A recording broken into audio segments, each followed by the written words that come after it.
Hello again. That's a big mic. That's a huge mic. Welcome to the Final Girls podcast, where I continue to embarrass myself in front of my favorite living filmmakers.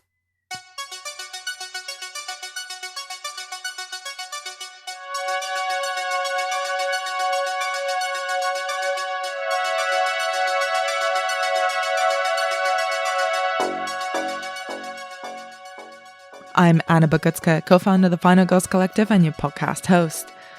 Hope everyone is having a wonderful festive season and continuing our seasonal counter-programming. And to celebrate the release of TITANE in UK cinemas, I'm bringing you an interview with the writer-director of Raw and TITANE, Julia Ducournau herself, who picked up the top prize at the Cannes Film Festival this year, the Palme D'Or, for this visceral, wild ride of a film which just hit UK cinemas.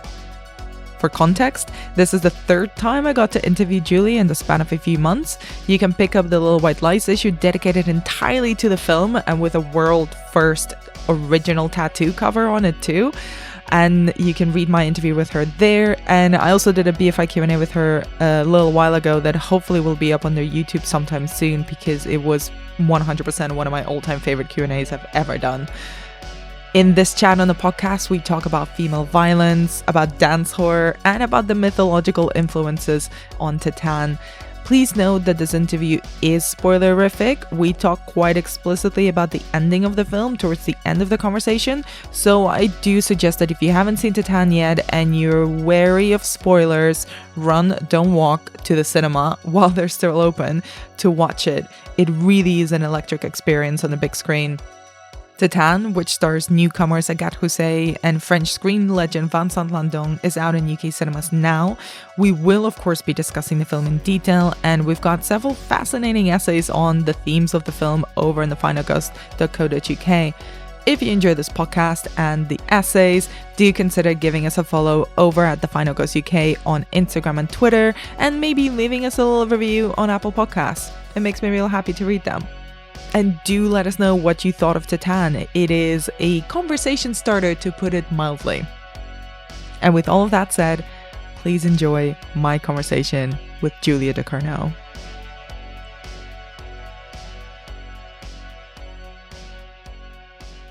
Again, Julia, I'll promise to ask you different questions. So I really wanted to start on the subject of horror with Alexia, because we meet her as this violent and scary serial killer.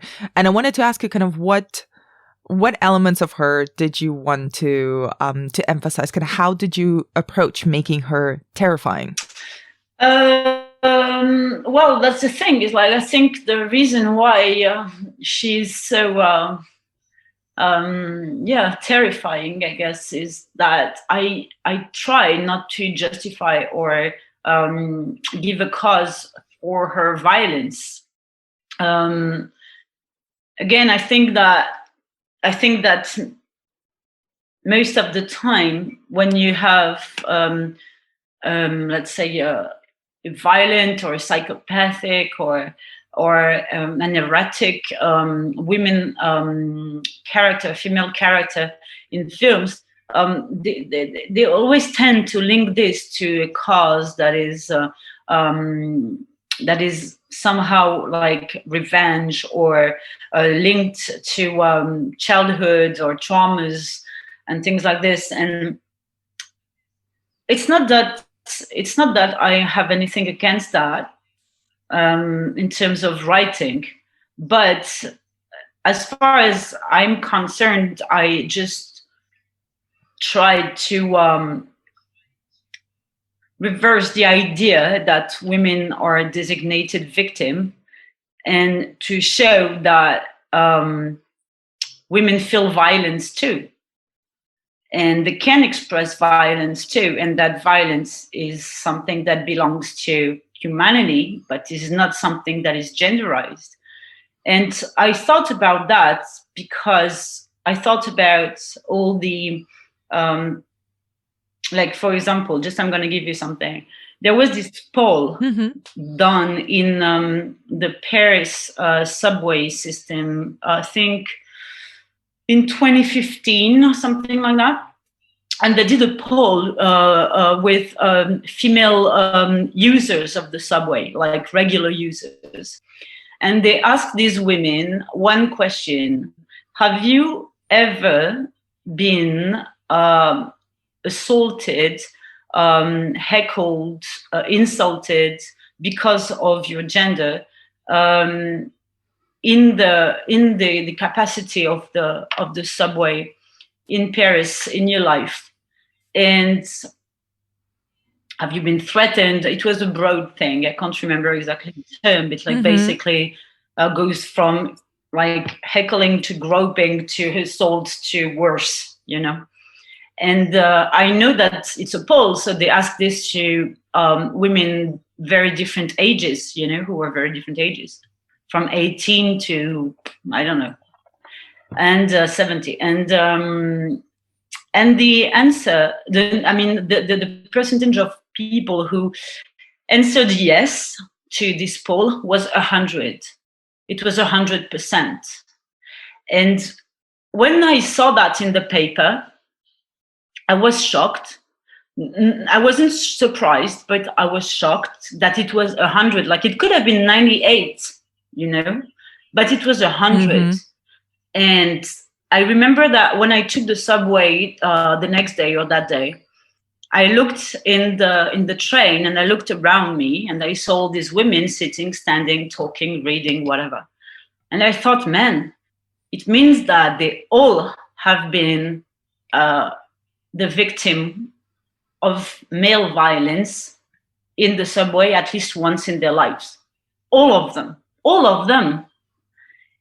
I got so angry at that. Like I got so angry. And I thought, what's crazy is that a person, so a man who's gonna assault a woman in the subway, which obviously happened to me too, because I used the subway very much, and who's gonna assault that person, who's gonna touch that person, it will never come to his mind that she might retaliate in a very violent way. That could be actually detrimental to his health, you know. And I think it's crazy because when you compare to us, well, like, for example, we are in a subway corridor alone and a man comes to cross our path. Well, even if that man is a saint, we will have already our keys in our hands and we will be already looking for exits. We've already written the violent situation. So you see how alienating it is to think that. And this is something that I don't know how to say that, but it's like we are so far. You can say whatever, but if we don't share the public space the same way, then we are so far, because we're really just talking about getting out of your house, just stepping one step outside of the house. So that's something, that I thought I want a character who just retaliates. And again, I'm not blind to the fact that the reason why we do not retaliate is because we're petrified and because we think that we don't stand a chance, because society makes us think that we don't stand this chance. And I put myself in this, like 100%, because we believe we don't stand a chance. So why retaliate? Because he's gonna knock you out or whatever.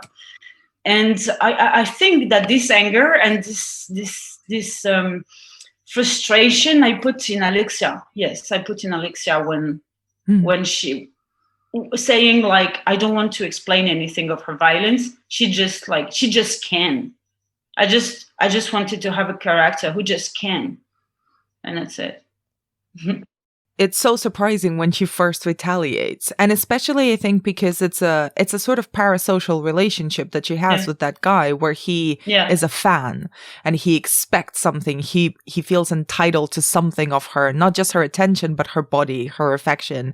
Can you talk a little bit of maybe, taking into account just how intense and long the promotion for your previous film Raw was? Kind of what did you glean about this relationship between an audience and a performer that you wanted to put into Alexia, especially in that first part when we see her dance and perform for a mostly male audience? But that's the thing is, I think I really tried to.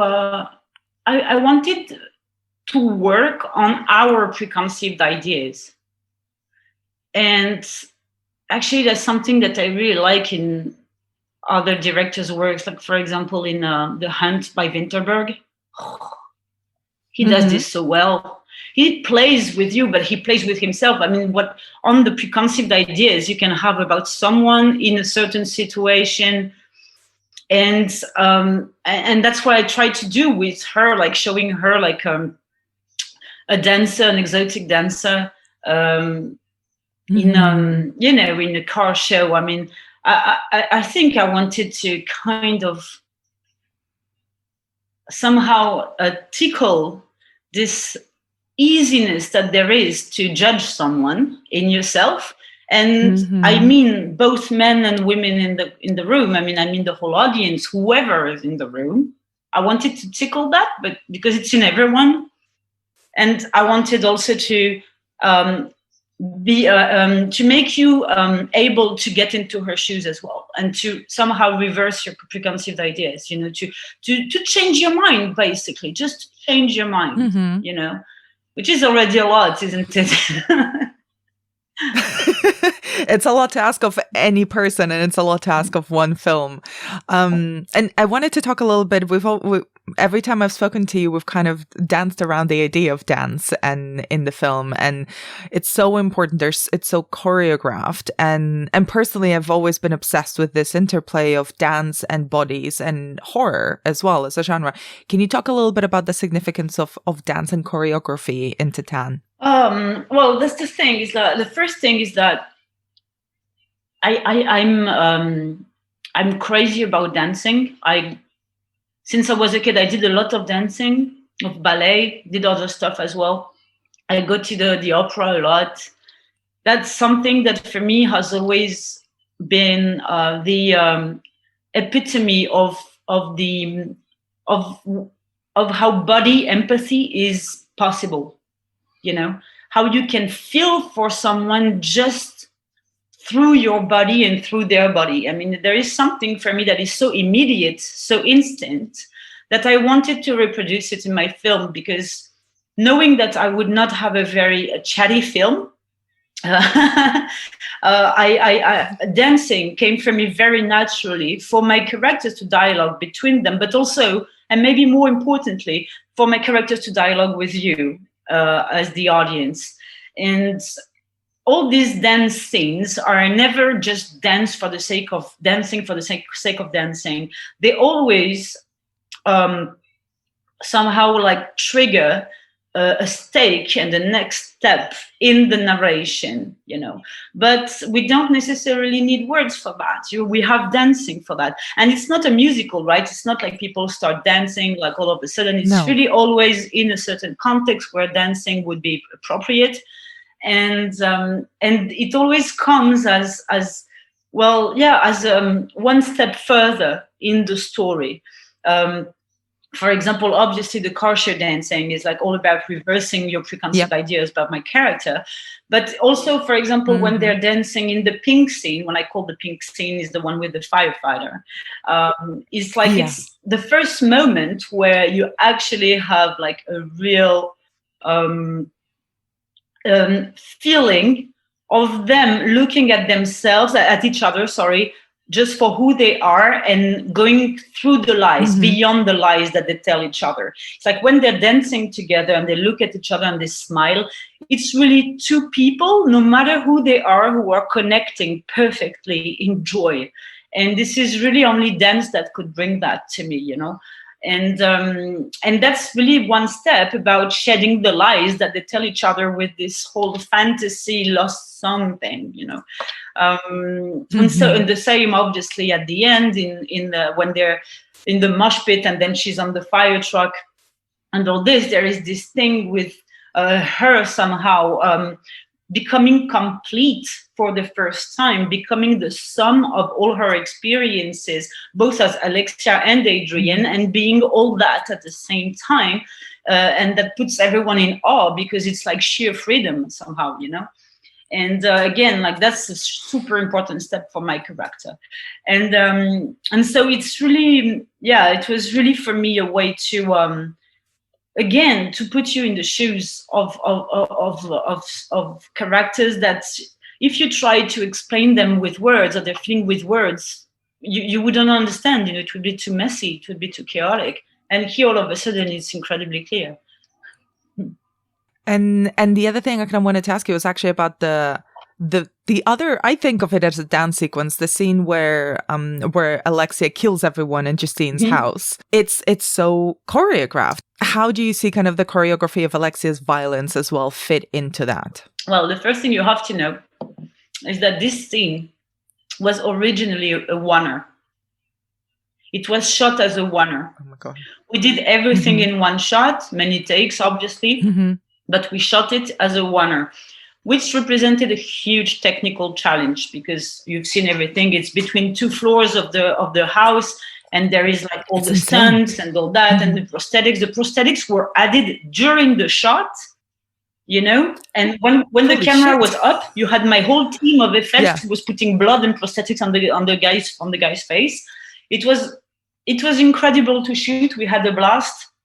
It was very hard, especially for my DP, who was like in sweat with his camera going up and down the stairs.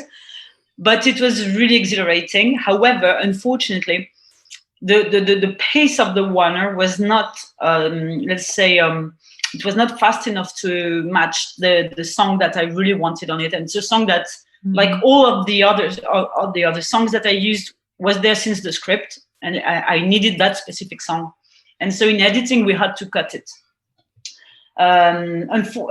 Unfortunately, but fortunately, we cut it in a way that kind of feels like this choreography still that you're talking about, which really was a choreography with the whole team. And I think you can still feel it pretty much.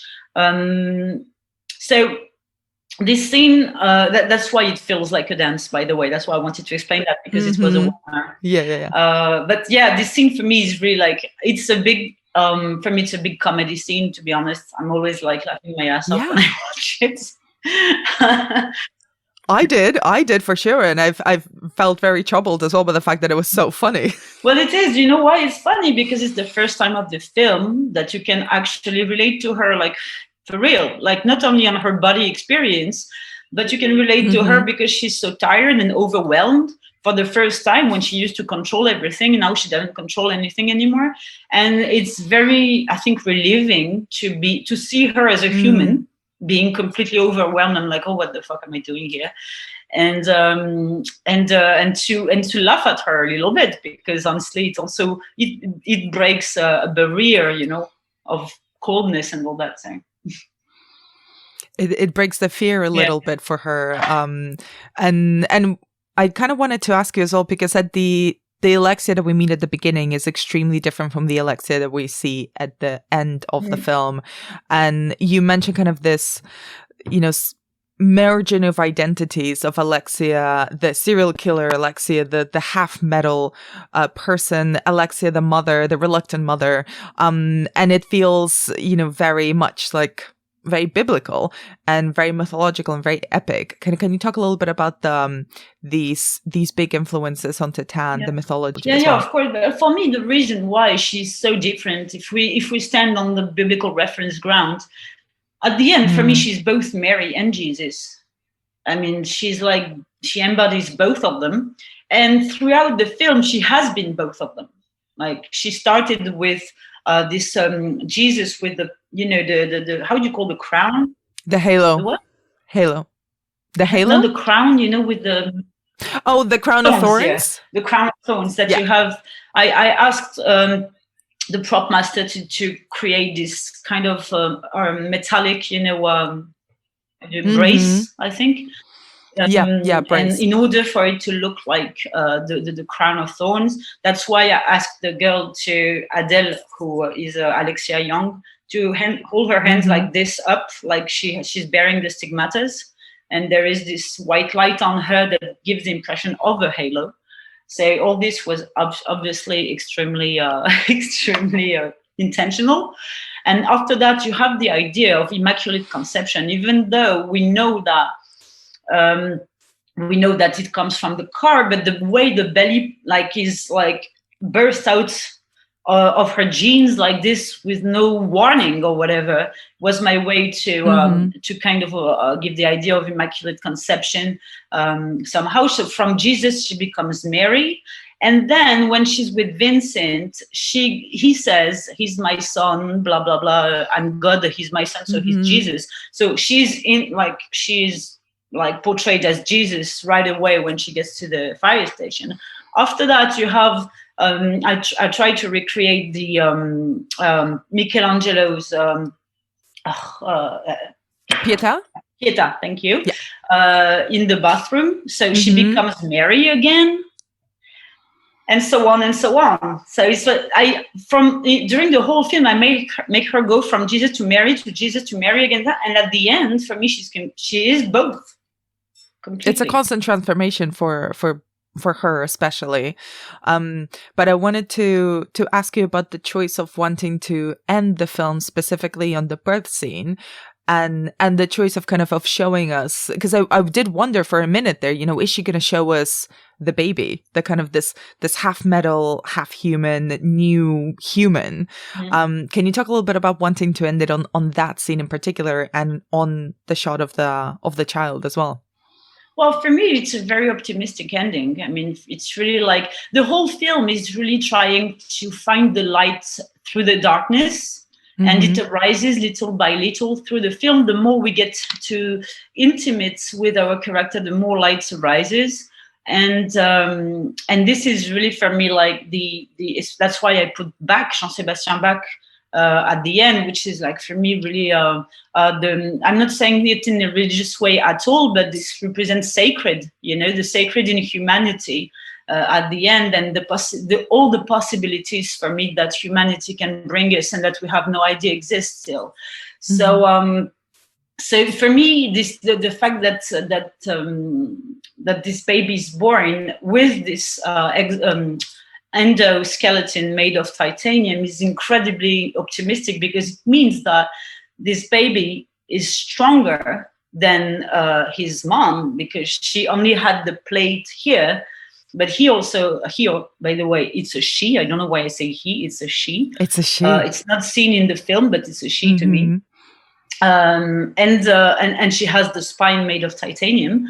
And at the same time, what I like is that at the beginning, the plate is seen like an abnormality. It's seen like a dead thing. It seems that.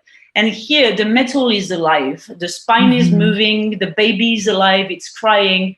And so there is this whole somehow idea that it's a new humanity that is more monstrous, because it's not only the plate, but it's also the spine, but it's stronger and it's born in love, because Vincent is ready to accept that baby no matter what. What is humanity? Exactly. That's the question. But I think that baby is very human. And I really love that ending. It was really profoundly moving, and the whole film was just a very physical experience, and I'm sure that it has been as well for a lot of people. I know we need to wrap up, so I just wanted to say thank you again, and it's always been such a pleasure to speak to you about this film. Thank you. It was very nice. Thank you. And good luck for the release. Thanks. Thank you very much.